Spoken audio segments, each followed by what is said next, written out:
Concept লাৰ্ণিঙলৈ সকলোকে স্বাগতম জনাই আজিৰ ভিডিঅ'টোত আলোচনা কৰিম লেসন প্ল্যান কেনেকৈ প্ৰস্তুত কৰিব পাৰি সেই সম্পৰ্কে। ভিডিঅ'টো দীঘল হ'ব পাৰে, গতিকে আপোনালোকে সম্পূৰ্ণ ভিডিঅ'টো চালে নিশ্চয় লেসন প্ল্যান সম্পৰ্কে জানিবলৈ সক্ষম হ'ব। যদি কোনোবাই লেসন প্ল্যান আৰ্হি হিচাপে ডাউনলোড কৰিব বিচাৰে তেতিয়াহ'লে ডেছক্ৰিপশ্যনত লিংক দিয়া আছে, তাৰে পৰা আপোনালোকে ডাউনলোড কৰি ল'ব পাৰিব। এতিয়া আহিছোঁ লেসন প্ল্যান কেনেকৈ প্ৰস্তুত কৰা হয়। প্ৰথমতে তথ্য চিনাক্তকৰণ। আপুনি তথ্যসমূহ চিনাক্ত কৰিব লাগিব, যেনেকৈ বিদ্যালয়ৰ নাম, আপুনি কোনখন বিদ্যালয়ত পঢ়াব বা পঢ়াই আছে সেই বিদ্যালয়খনৰ নাম লিখিব। শ্ৰেণী লিখিব, আপুনি কোনটো শ্ৰেণীৰ লেসন প্ল্যান বনাই আছে সেই হিচাপে শ্ৰেণীটো উল্লেখ কৰিব। মই ইয়াতে দশম শ্ৰেণী উল্লেখ কৰিছোঁ, কিয়নো এই পাঠটো দশম শ্ৰেণীৰ, আৰু সেই শ্ৰেণীটোত থকা ছাত্ৰ ছাত্ৰীৰ সংখ্যা আৰু ছাত্ৰ ছাত্ৰীৰ গড় বয়স কিমান সেইটো লিখিব। পিৰিয়ড লিখিব, আপুনি কোনটো পিৰিয়ডত পঢ়াব সেই পিৰিয়ডটো উল্লেখ কৰিব। মই ইয়াতে তৃতীয় পিৰিয়ড উল্লেখ কৰিছোঁ। সময়টো উল্লেখ কৰিব, আপুনি কিমান সময়ৰ ক্লাছটো ল'ব। মই 40 মিনিটৰ ক্লাছটো ল'ম, সেই হিচাপে মই 40 মিনিট লিখিছোঁ। তাৰিখটো লিখিব, আপুনি কোনদিনা সেই ক্লাছটো ল'ব, গতিকে সেই হিচাপে আপোনাৰ হিচাপত তাৰিখটো উল্লেখ কৰিব। বিষয় লিখিব, যিহেতু মই ইয়াতে অসমীয়া এটি পাঠৰ পৰিকল্পনা কৰিম সেই হিচাপে মই ইয়াতে বিষয়টো অসমীয়া লিখিছোঁ। গোট লিখিব, অৰ্থাৎ ইউনিটটো কিমান নাম্বাৰ সেইটো লিখিব। পাঠটোৰ নাম লিখিব, মই ইয়াতে জিকিৰ লিখিছোঁ, অৰ্থাৎ জিকিৰ পাঠটোৰ কথা আলোচনা কৰিম। পাঠ্যপুথিৰ নাম লিখিব, যিটো পাঠ্যপুথি এই পাঠটো সন্নিৱিষ্ট হৈ আছে। শিক্ষকৰ নাম লিখিব, অৰ্থাৎ যিহেতু আপুনি নিজে লেসন প্ল্যান বনাই আছে গতিকে আপোনাৰ নামটো উল্লেখ কৰিব।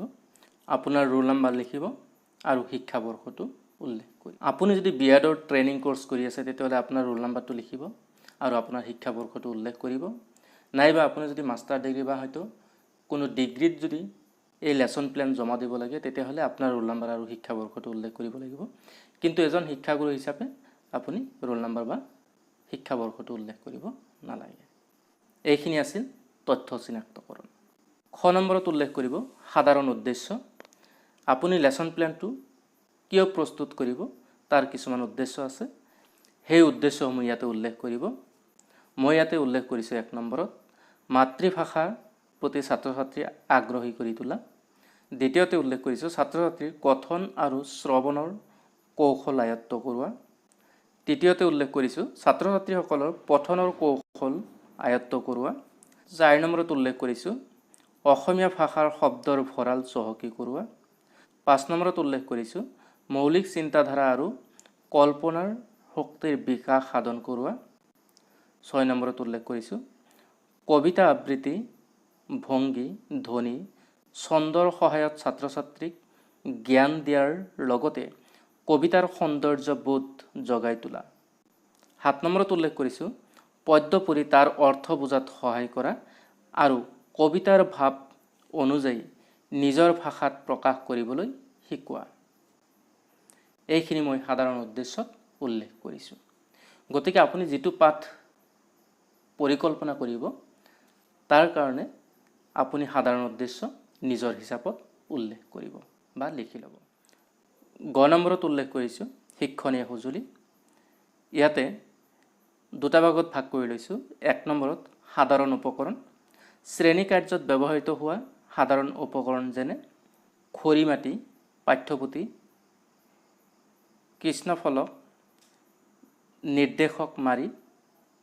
আনকি এতিয়া প্ৰত্যেকখন স্কুলত যিহেতু ডিজিটেল বোৰ্ড দিয়া হৈছে গতিকে আপোনালোকে ডিজিটেল বোৰ্ডৰ কথা উল্লেখ কৰিব পাৰে। যেতিয়া আপুনি ডিজিটেল বোৰ্ডৰ কথা উল্লেখ কৰিব তেতিয়া ষ্টাইলাছৰ কথাটো পাহৰি নাযাব, যিহেতু সেই ষ্টাইলাছ নোহোৱাকৈ আপুনি লিখিব নোৱাৰিব।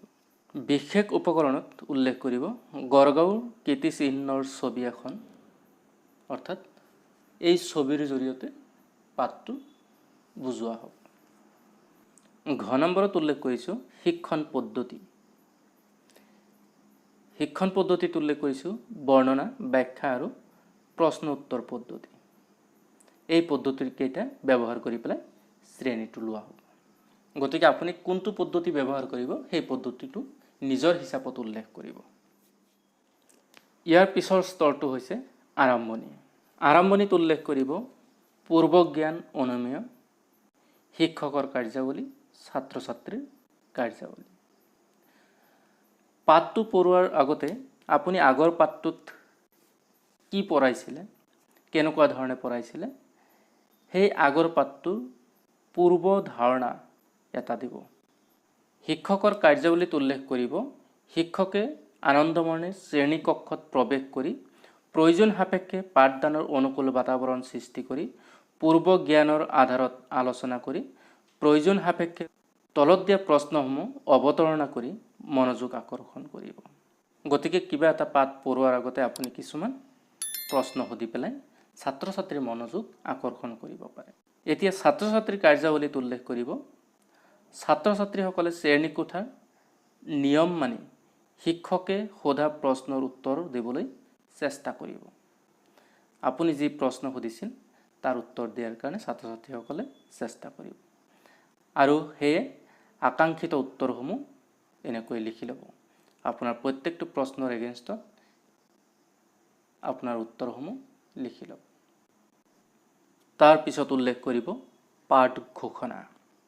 পূৰ্ব জ্ঞানৰ আলোচনা আৰু প্ৰশ্ন উত্তৰ শেষত শিক্ষকে সম্প্ৰতি আলোচিত হ'বলগীয়া পাঠটি ঘোষণা কৰি পূৰ্ব জ্ঞানৰ আলোচনা আৰু প্ৰশ্ন উত্তৰৰ শেষত শিক্ষকে সম্প্ৰতি আলোচিত হ'বলগীয়া পাঠটিৰ ঘোষণা কৰিব আৰু পাঠৰ শিৰোনাম কৃষ্ণফলকৰ ওপৰত আৰু পাঠৰ শিৰোনাম কৃষ্ণফলকৰ ওপৰৰ অংশত ডাঙৰকৈ লিখি দিব।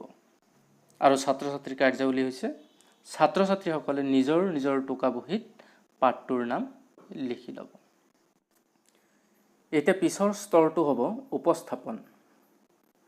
উপস্থাপনত উল্লেখ কৰিব শিক্ষণীয় দিশ, শিক্ষাৰ উদ্দেশ্য, শিক্ষকৰ কাৰ্যাৱলী, ছাত্ৰ ছাত্ৰীৰ কাৰ্যাৱলী আৰু আকাংক্ষিত ফলাফল। শিক্ষণীয় দিশত উল্লেখ কৰিব কবি পৰিচয় প্ৰথমতে, যিহেতু কবিতাটো লোৱা হৈছে। তাৰপিছত বিশেষ উদ্দেশ্যত উল্লেখ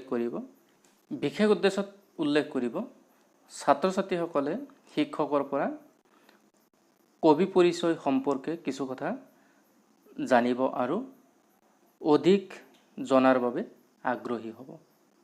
শিক্ষকৰ কাৰ্যাৱলীত আপুনি উল্লেখ কৰিব আপুনি পাঠটো কেনেকুৱা ধৰণে পঢ়াব বা হয়তো কবি পৰিচয় বা লেখকৰ পৰিচয় সম্পৰ্কে আপুনি কেনেকুৱা ধৰণে জনাব সেই সম্পৰ্কে জনাই পেলাই আপুনি কিছুমান ছাত্ৰ ছাত্ৰীক প্ৰশ্ন কৰিব আৰু সেই প্ৰশ্নখিনিক অবিৰত মূল্যায়ন বুলি আমি কওঁ। তাৰপিছত ছাত্ৰ ছাত্ৰীৰ কাৰ্যাৱলীত ছাত্ৰ ছাত্ৰীসকলে শিক্ষকৰ বহুমূলীয়া আলোচনাৰ ওপৰত মনোযোগ দিব আৰু শিক্ষকে সোধা প্ৰশ্নৰ উত্তৰ দিবলৈ সাজু থাকিব। ইয়াতে যিহেতু শিক্ষকসকলে প্ৰশ্ন সুধিলে অবিৰত মূল্যায়নৰ কাৰণে, সেই হিচাপে কিছুমান আকাংক্ষিত উত্তৰ থাকিব আৰু সেই উত্তৰসমূহ ইয়াতে উল্লেখ কৰিব। আকাংক্ষিত ফলাফলত ছাত্ৰ ছাত্ৰীসকলৰ পৰা আপুনি সোধা প্ৰশ্নৰ উত্তৰ কেনেকুৱা হিচাপে দিছে আৰু সেই প্ৰশ্ন উত্তৰসমূহ ছাত্ৰ ছাত্ৰীসকলে মনত ৰাখি দিছে নে জ্ঞান লাভ কৰি দিছে সেই কথাখিনি উল্লেখ কৰিব। শিক্ষণীয় দিশত আৰু উল্লেখ কৰিব পাৰে যে শিক্ষকৰ আদৰ্শ পঠন। যদি আদৰ্শ পঠন কৰিছে তেতিয়াহ'লে আদৰ্শ পঠনটো উল্লেখ কৰিব। বিশেষ উদ্দেশ্যত উল্লেখ কৰিব আদৰ্শ পঠনৰ কৌশল আয়ত্ত কৰোৱা। অৰ্থাৎ ছাত্ৰ ছাত্ৰীসকলক আপুনি যে আদৰ্শ পঠনৰ কৌশল আয়ত্ত কৰোৱাই আছে সেই কথাটো উল্লেখ কৰিব। শিক্ষকৰ কাৰ্যাৱলীত আৰু উল্লেখ কৰিব শিক্ষকে কবিতাটি জ্যোতি, বিৰাম, ছন্দ, লয় আদিৰ প্ৰতি লক্ষ্য ৰাখি এবাৰ আদৰ্শ পঠন বা আবৃত্তি কৰিব। আৰু ছাত্ৰ ছাত্ৰীৰ কাৰ্যাৱলীত ছাত্ৰ ছাত্ৰীসকলে শিক্ষকৰ আদৰ্শ পঠন শুনিব আৰু নীৰৱে নিজে নিজে নীৰৱ পঠন কৰিব। আকাংক্ষিত ফলাফলত উল্লেখ কৰিব কবিতাৰ পঠন কৌশল আয়ত্ত কৰিব। ইয়াৰ পিছৰ স্তৰটো হৈছে সামৰণি। ইয়াতে শিক্ষকৰ কাৰ্যাৱলী আৰু ছাত্ৰ ছাত্ৰীৰ কাৰ্যাৱলী এনেকৈ উল্লেখ কৰিব। শিক্ষকৰ কাৰ্যাৱলীত উল্লেখ কৰিব, শিক্ষকে শিক্ষণীয় দিশসমূহ সংক্ষেপে পুনৰালোচনা কৰিব। পুনৰালোচনাৰ পিছত শিক্ষকে তলত দিয়া প্ৰশ্নসমূহ শ্ৰেণী কাৰ্য হিচাপে ছাত্ৰ ছাত্ৰীক সুধিব। ছাত্ৰ ছাত্ৰীৰ কাৰ্যাৱলীত উল্লেখ কৰিব, শিক্ষকে কৰা বহুমূলীয়া আলোচনা ছাত্ৰ ছাত্ৰী মনোযোগেৰে শুনিব আৰু শিক্ষকে সোধা প্ৰশ্নৰ উত্তৰসমূহ দিবলৈ চেষ্টা কৰিব। শিক্ষকে সোধা প্ৰশ্নৰ এগেইনষ্টত আকাংক্ষিত উত্তৰসমূহ লিখিব। শেষত শ্ৰেণী কাৰ্যৰ পিছত শিক্ষকে তলত দিয়া প্ৰশ্ন এটি গৃহ কাৰ্য হিচাপে কৃষ্ণফলকত লিখি দিব নাইবা স্মাৰ্ট বোৰ্ডত লিখি দিব আৰু ছাত্ৰ ছাত্ৰীয়ে গৃহ কাৰ্য হিচাপে দিয়া প্ৰশ্নটো নিজৰ টোকা বহীত লিখি ল'ব। এইকেইটা স্তৰ মানি পেলাই আপোনালোকে পাঠ পৰিকল্পনা কৰিব। ভিডিঅ'টো কেনে পালে নিশ্চয় গঠনমূলক দিহা আৰু পৰামৰ্শৰে কমেণ্ট কৰি জনাব। চেনেলটো ছাবস্ক্ৰাইব কৰিব, লাইক কৰিব আৰু আপোনাৰ সহপাঠীৰ লগত শ্বেয়াৰ কৰিব।